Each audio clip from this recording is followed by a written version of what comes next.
Assalamualaikum dan salam sejahtera. Berita pagi bersama saya Tun Julia Muhammad Tahir. 8 kluster baharu dikenal pasti semalam melibatkan 5 negeri iaitu Sabah, Kuala Lumpur, Negeri Sembilan dan Labuan. Ketua Pengarah Kesihatan Tan Sri Dr. Nur Hisham Abdullah berkata, antaranya kluster Basong melibatkan sebuah jeti nelayan di daerah Kudat, Sabah. Saringan bersasar ke atas individu yang terlibat dengan perniagaan ikan di jeti tersebut berjaya mengesan 19 kes positif COVID-19. Kluster baharu kedua juga di Kudat, Sabah iaitu kluster inai hasil saringan individu bergejala. Saringan kontak rapat telah mengenal pasti 7 lagi kes positif. Kluster ketiga ialah kluster tempayan, iaitu kluster baru ini melibatkan daerah Kota Kinabalu dan Penampang di negeri Sabah. Kes indeks bagi kluster ini iaitu kes ke 11,619. Telah dikenal pasti positif COVID-19 hasil saringan individu bergejala pada 1 Oktober 2020 dan telah dimasukkan ke Hospital Queen Elizabeth. Saringan kontak rapat telah mengenal pasti 18 lagi kes positif COVID-19. Kluster keempat, kluster Long pula melibatkan daerah Hulu Langat di Selangor dan Titiwangsa, Lembah Pantai serta Kepong di Kuala Lumpur. Bagi kluster Cahaya, ia melibatkan daerah Petaling di Selangor, juga daerah Tampin di Negeri Sembilan. Kluster keenam, kluster Bahkota dikenal pasti di daerah Sepang di Selangor dan Seremban di Negeri Sembilan. Kuala Lumpur turut mencatat kluster baharu iaitu kluster Melati melibatkan daerah Titiwangsa dan Kelang di Selangor. Kluster baharu terakhir, kluster Bina Labuan pula dikenal pasti di Labuan. Bermula hari ini sehingga tamat tempoh PKPB, arahan bekerja dari rumah di Selangor, Sabah, wilayah Persekutuan Kuala Lumpur, Putrajaya dan Labuan semasa PKPB hanya melibatkan pekerja industri berdaftar dengan Kementerian Perdagangan Antarabangsa dan Industri MITI dan kaki tangan Jabatan Perkhidmatan Awam. Menteri Kanan Keselamatan Datuk Seri Ismail Sabri Yaakob menjelaskan, arahan itu juga terkecuali kepada penjawat awam yang bekerja dalam perkhidmatan penting atau diklasifikasikan kritikal. Ingin saya jelaskan bahawa sektor lain tidak terlibat dengan arahan mengenai bekerja daripada rumah ini. Selain daripada sektor industri dan perkhidmatan awam tadi. Banyak sektor-sektor lain yang dikategorikan sebagai informal sector. Seperti sektor peruncitan, makanan, perdagangan, pertanian, penjaja, restoran, gerai makan, medan selera, kedai runcit, kedai serbadika dan lain-lain dibenarkan bekerja seperti biasa mengikut SOP yang ditetapkan. Arahan bekerja dari rumah untuk pekerja swasta dan awam di bahagian pengurusan dan penyeliaan itu akan berakhir apabila PKPB ditamatkan. Berikutan arahan bekerja dari rumah, semua ketua Jabatan Perkhidmatan Awam di Kuala Lumpur, Putrajaya, Labuan, Selangor dan Sabah perlu memastikan keberadaan pegawai di pejabat pada tahap maksimum 30%. Ketua Pengarah Perkhidmatan Awam Tan Sri Muhammad Khairul Adib Abdul Rahman mahu ketua jabatan memastikan perkhidmatan asas agensi tidak terjejas dan berterusan dapat dicapai oleh pelanggan berdasarkan piagam pelanggan kementerian, jabatan atau agensi masing-masing. Arahan kehadiran bertugas itu bagaimanapun terkecuali kepada penyampaian perkhidmatan penting. Ketua jabatan juga diarah supaya memastikan semua pegawai di peringkat pengurusan dan pentadbiran kementerian, jabatan atau agensi yang tidak diperlukan berada di pejabat sepenuh masa supaya bekerja dari rumah BDR, sama ada secara penggiliran atau sepenuh masa. Semua aktiviti secara bersemuka seperti mesyuarat, perbincangan atau latihan tidak dibenarkan dan hendaklah dilaksanakan secara dalam talian sepenuhnya. Manakala dokumen rahsia rasmi hanya boleh dibawa keluar atas kepentingan tugasan dan prinsip BDR dengan pertimbangan ketua jabatan.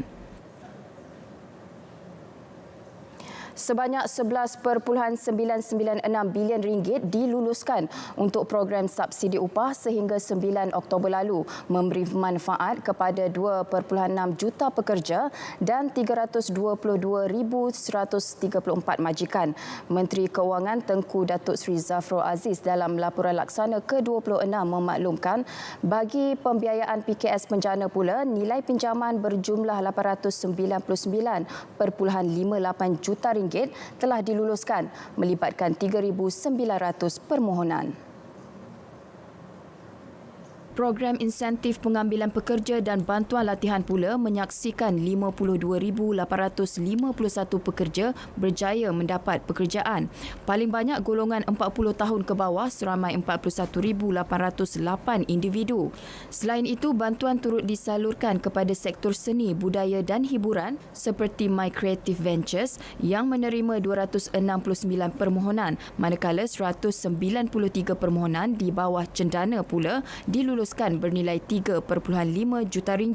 Untuk industri pertanian dan makanan pula, RM18.8 juta sudah disalurkan bawah skim pembiayaan mikrokredit Agrobank memanfaatkan lebih 2,300 PKS Mikro. Maybank telah meluluskan lebih 99% daripada 81,000 permohonan bantuan bayaran balik setakat 15 Oktober lalu. Ketua Pegawai Eksekutif Perkhidmatan Keuangan Komuniti Maybank, Datuk John Chong dalam satu kenyataan memaklumkan 38% permohonan yang diluluskan telah mendapat lanjutan moratorium pembayaran balik pinjaman atau pembiayaan mereka. Lebih 85% pengkalan pelanggan runcit Maybank telah meneruskan pembayaran pembiayaan seperti biasa mulai 1 Oktober lalu.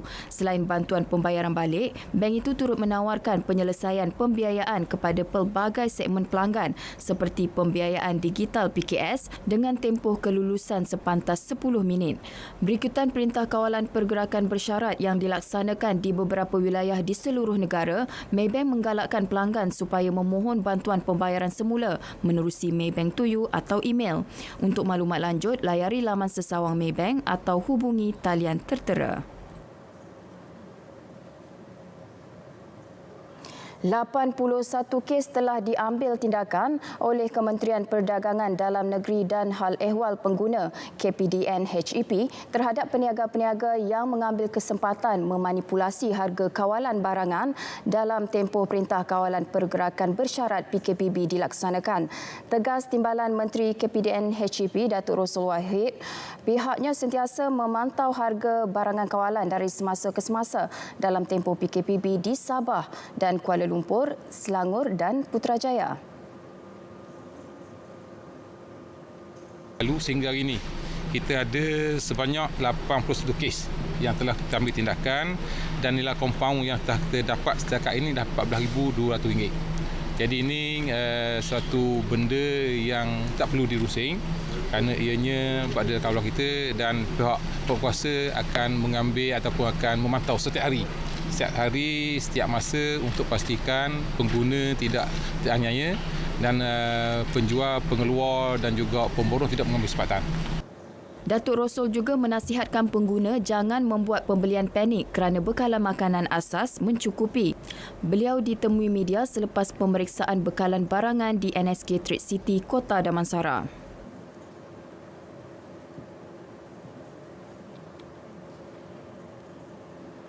Semua langkah sedang diambil untuk mengawal penularan pandemik COVID-19 di Sabah agar dapat melandaikan kes wabak itu yang masih tinggi di Sabah.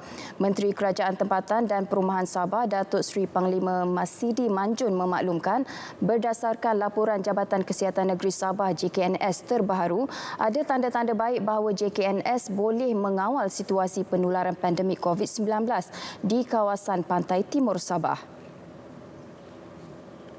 Bagaimanapun, Datuk Masidi berkata situasi penularan COVID-19 di pantai barat Sabah khususnya daerah Kota Kinabalu membimbangkan disebabkan kluster penjara Kepayan. Beliau menjangkakan bilangan kes positif di Kota Kinabalu terus meningkat susulan ujian saringan bagi kluster penjara Kepayan sedang giat dijalankan. Ia membabitkan kira-kira 2,700 banduan tidak termasuk kaki tangan dan ahli keluarga penjara Kepayan.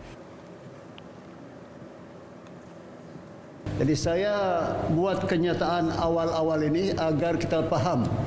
Kalau dalam beberapa hari ini kes positif di Kota Kinabalu meningkat secara mendadak, ia terbit daripada kluster penjara Kepayan yang melibatkan benduan dan juga kaki tangan, pegawai dan kaki tangan penjara di Kepayan. Walau bagaimanapun, pihak Jabatan Kesihatan memberi fokus penuh kepada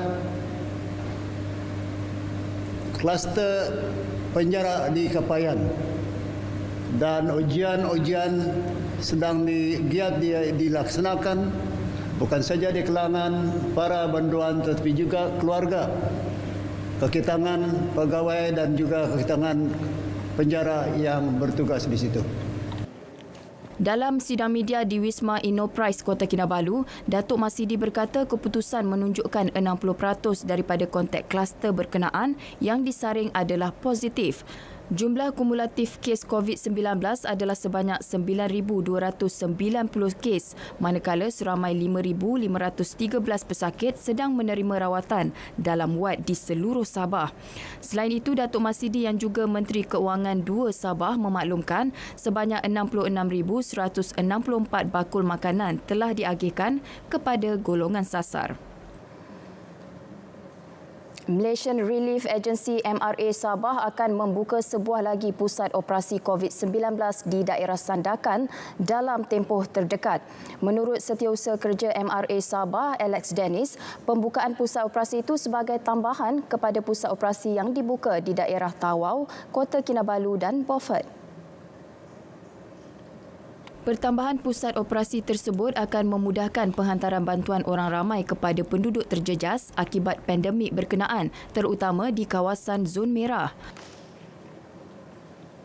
Terbaru kita akan buka di Sandakan, yang mana pusat kawalan operasi ini adalah bagi menjadikan satu tempat ataupun one stop center untuk kita kumpulkan barang-barang sumbangan sebelum kita buat pengagihan barang ke kawasan-kawasan yang terjejas teruk lah. Alex yang dihubungi RTM di Kota Kinabalu menyatakan demikian bagi mengulas mengenai program dilaksanakan Badan Bukan Kerajaan NGO itu bagi membantu penduduk Sabah yang terjejas akibat pandemik COVID-19. MRA Sabah antara NGO pertama yang menghulurkan bantuan sokongan sukarelawan kepada rakyat Sabah yang terkesan akibat wabak COVID-19. Pelitup separuh muka diwajibkan berkuat kuasa 1 Ogos 2020. Pemakaian pelitup separuh muka diwajibkan di tempat awam dan sesak semasa menggunakan pengangkutan awam seperti bas, taksi, LRT, KTM, kenderaan e-hailing. Juga semasa berada di tempat awam seperti pasar awam, pasar tani, pasar malam, pasar raya, tempat tumpuan pelancong dan panggung wayang. Tidak diwajibkan memakai pelitup separuh muka semasa menggunakan kenderaan persendirian. Kanak-kanak berusia 2 tahun ke bawah dan kanak-kanak juga tidak digalakkan dibawa ke tempat awam yang sesak. Tidak diwajibkan memakai pelitup separuh muka ketika melakukan aktiviti fizikal serta semasa bersenam atau beriadah.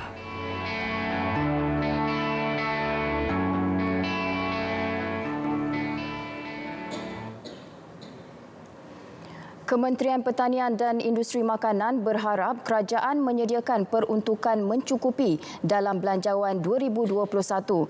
Timbalan Menteri Pertanian dan Industri Makanan 2, Datuk Chi Abdullah Maknawi berkata, peruntukan itu bagi memastikan bekalan makanan negara mencukupi. Maklum balas diterima apabila rakyat bimbang bekalan makanan negara tidak mencukupi ketika COVID-19 dan ini menjadi tanggungjawab kementerian berusaha memenuhi keperluan rakyat. sehingga kini kita dapat memastikan bekalan makanan negara mencukupi.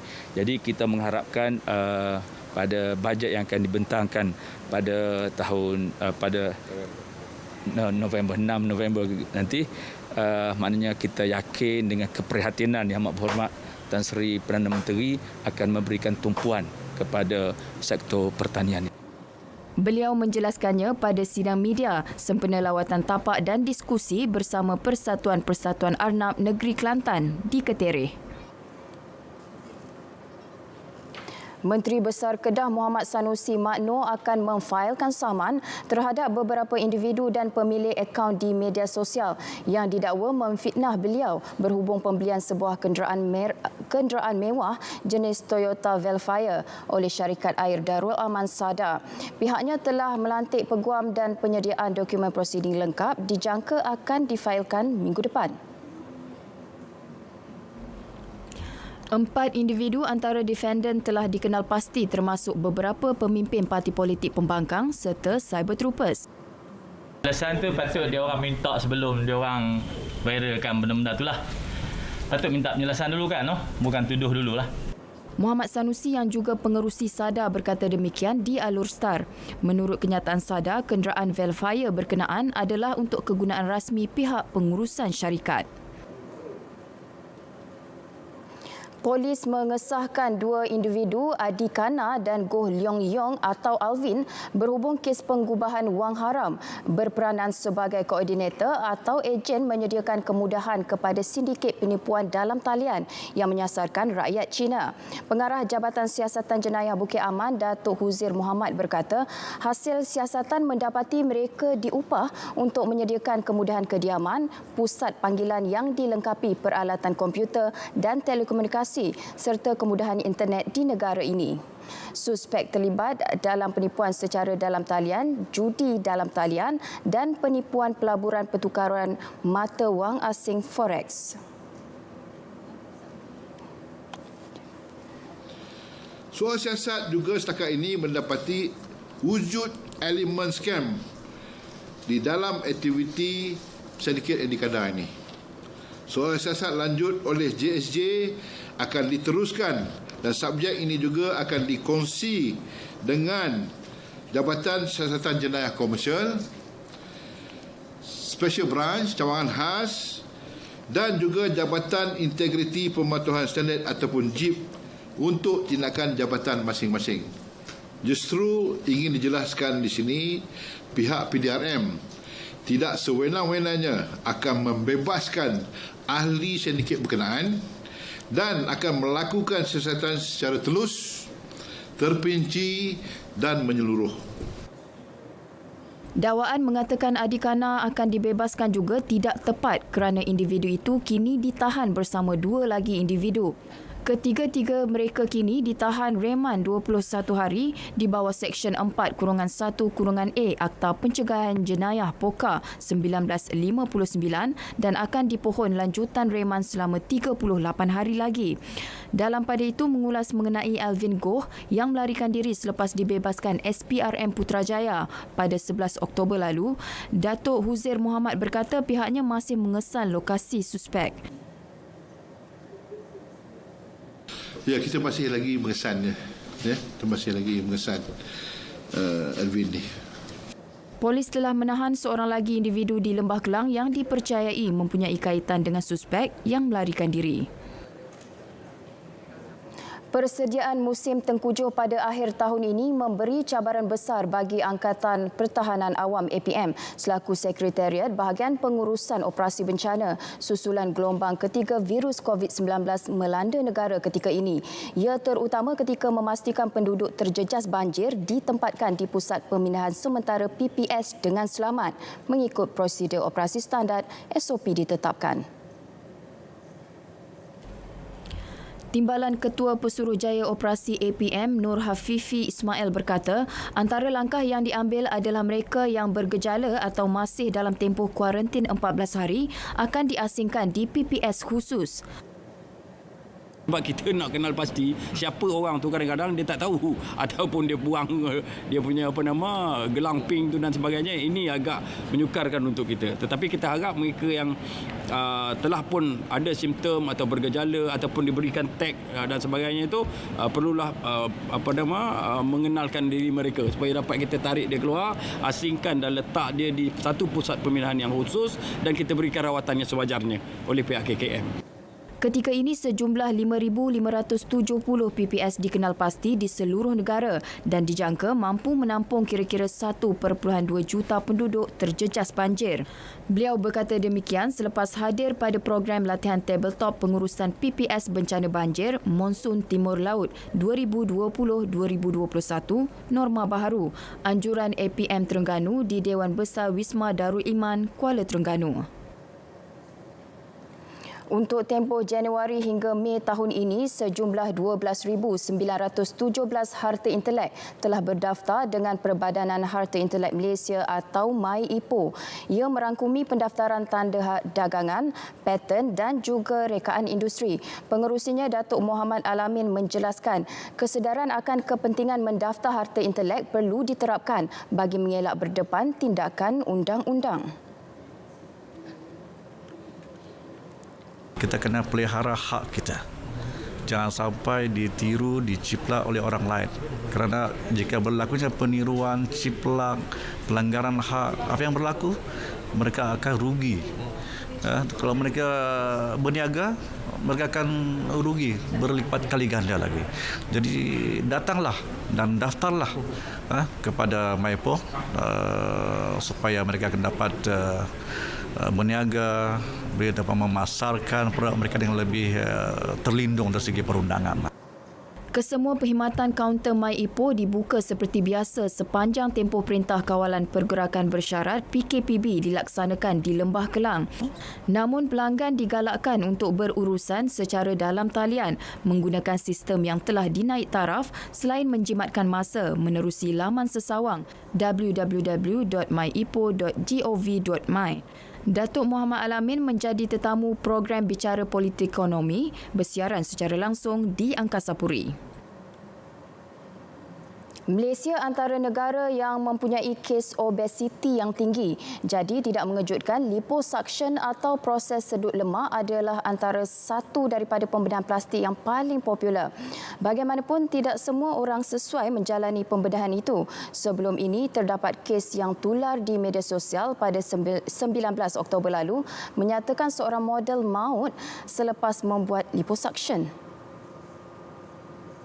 Menurut pakar perunding pembedahan plastik dan rekonstruktif, Dr. Shah Jumaat Muhammad Yusof, liposuction adalah prosedur yang agak kerap dilakukan oleh pakar-pakar bedah kosmetik di Malaysia dan merupakan 5 pembedahan plastik paling popular. Setiap prosedur mempunyai komplikasi, risiko komplikasinya yang tersendiri. Tidak ada prosedur yang boleh dikatakan selamat 100%. Tetapi secara lazimnya proses atau prosedur atau pembedahan liposuction atau sedut lemak ini adalah agak selamat sekiranya dilakukan dengan satu, indikasi yang betul, dua, dengan menggunakan teknik yang betul, dan tiga, dilakukan oleh seorang yang mempunyai kepakaran dan adalah di credential to do liposuction di bawah Kementerian Kesihatan Malaysia. Kebanyakan pakar pembedahan plastik surgery memiliki sijil SCP yang dikeluarkan oleh Kementerian Kesihatan. Orang ramai yang ingin membuat pembedahan kosmetik haruslah menyemak pakar pembedahan plastik yang berdaftar di laman sesawang Kementerian Kesihatan.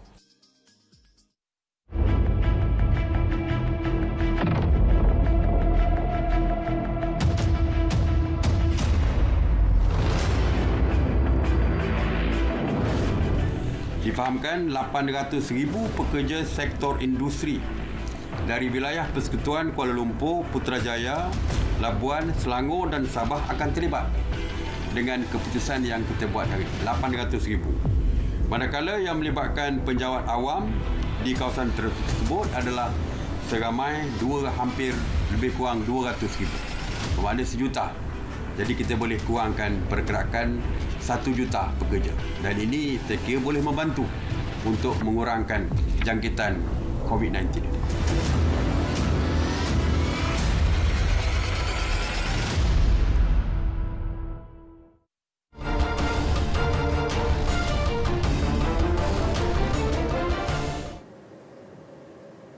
Sedikit berita sukan.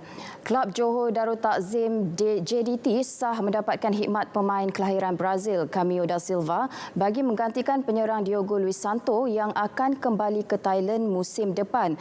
Da Silva 32 tahun kini bermain di Liga Meksiko, mendapat perhatian JDT sejak 2 tahun lalu.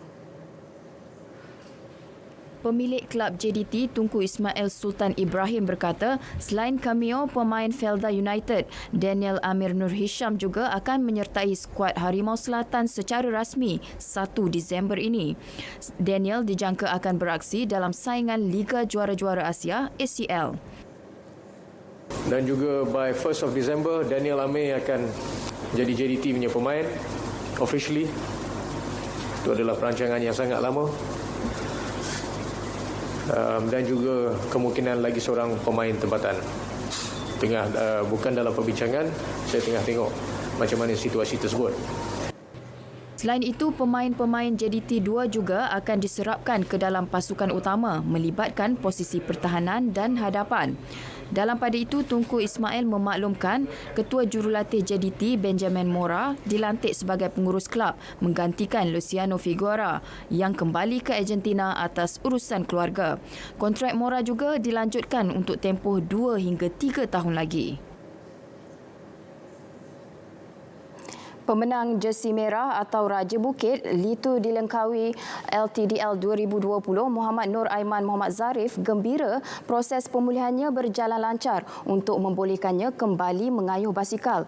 Jelas Aiman sebelum ini dia mengalami pendarahan darah beku di bahagian kaki kiri yang memaksanya berehat selama lebih sebulan atas nasihat doktor. Pelumba pasukan Sapura Cycling TSC itu memberitahu pendarahan beku berlaku ketika dia mengalami kemalangan pada Jun ketika melakukan latihan di Terengganu. Sekarang ni dah start kayu, baru hari ini hari yang ke-4 memang kayu. So buat setakat ni kayu alhamdulillah tak ada ni, selepas pada baik sakit ni semua. Okeylah sebab nak ni balik, nak selesa balik cari posisi balik yang Aiman dah tinggal tu. Dalam masa 1 bulan tu rehat tu kira lama . Fokus latihan Aiman ketika ini adalah menjalani sesi latihan kecergasan dan latihan kayuhan menggunakan mesin. Pada LTDL 2020 Februari lalu, Aiman Muhammad Zarif mencipta sejarah menjadi pelumba pertama negara memenangi jersey merah atau Raja Bukit sejak edisi pertama LTDL pada 1996. Selain itu, TSC juga mencipta sejarah tersendiri selepas menjadi pasukan tempatan pertama muncul juara keseluruhan pada LTDL edisi ke-25. Baiklah, berita pagi berakhir di sini. Bersama-sama kita mengekang penularan COVID-19. Paling utama, amalkan mengimbas mai sejahtera di mana jua anda berada. Saya Tun Julia Muhammad Tahir. Assalamualaikum dan salam hormat.